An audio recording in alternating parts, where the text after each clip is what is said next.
जीवन जीने की कला पुस्तक से आपको पढ़कर सुनाते हैं। यूनिट 1 मनुष्य से महान और कुछ नहीं। इसमें आपको पढ़कर सुनाया मनुष्य ईश्वर की महानतम कृति। अनाड़ीपन सबसे बड़ा संकट, आत्मबोध में सहायक।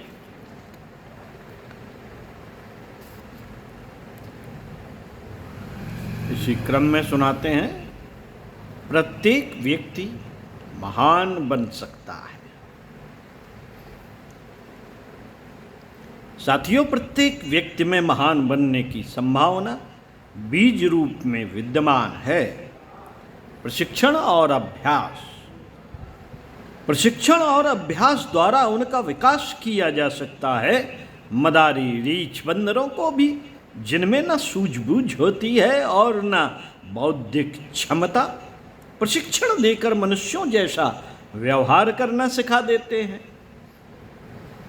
तो क्या कारण है कि बौद्धिक क्षमता, सहयोग की सुविधा और अन्य विशेषताएं होते हुए भी मनुष्य दीनहीन ही बना रहे? यदि प्रयत्न किया जाए तो प्रत्येक व्यक्ति महामानवों का सा व्यक्तित्व बना सकता है। आत्मदर्शन को ईश्वर प्राप्ति के समतुल्य बताया गया है। इस रहस्यवाद को यदि सरल शब्दों में समझना हो तो बोलचाल की भाषा में इतना कह देने से भी काम चल सकता है कि अपनी अर्थात जीवन की गरिमा को समझा जाए और उस कल्प वृक्ष की निष्ठापूर्वक साधना की जाए। इतना समझा स्वीकार किया जा सके तो समझना चाहिए कि आत्मविज्ञान की वर्णमाला याद हो गई, अन्यथा बिना अक्षर ज्ञान सीखे स्नातक बनने का दिवा स्वप्न देखने वालों को रोक कौन सकता है।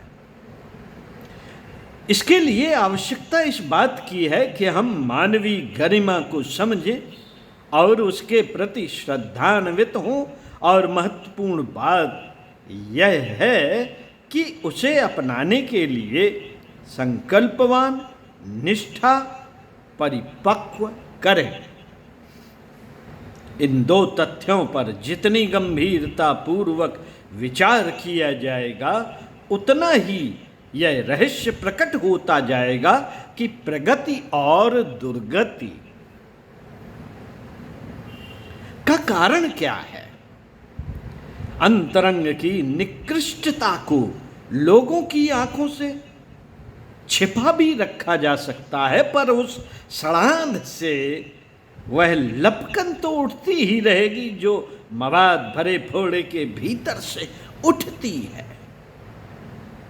और खाने सोने से लेकर सामाजिक परिकर और परिवार को हैरान करती है।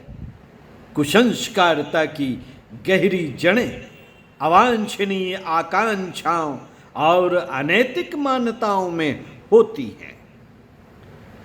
इसके जब अंकुर निकलते हैं तो आलस्य से लेकर दुर्व्यसन तक के रूप में दृष्टिगोचर होते हैं और परिपक्व भी होते हैं, तो भ्रष्टता और दुष्टता के रूप में अपनी उद्दंडता का परिचय देते हैं।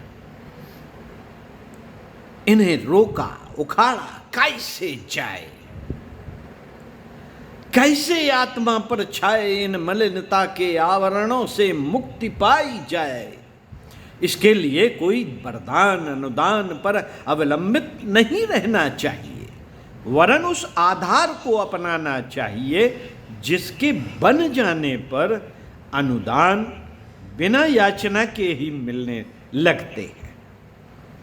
नदियां गहरी होती हैं, फलता उनमें पहाड़ों से लेकर खेतों तक का पानी अपने आप दौड़ते दौड़ते पहुंचता है। सही रास्ता यही है, सही नीति यही है।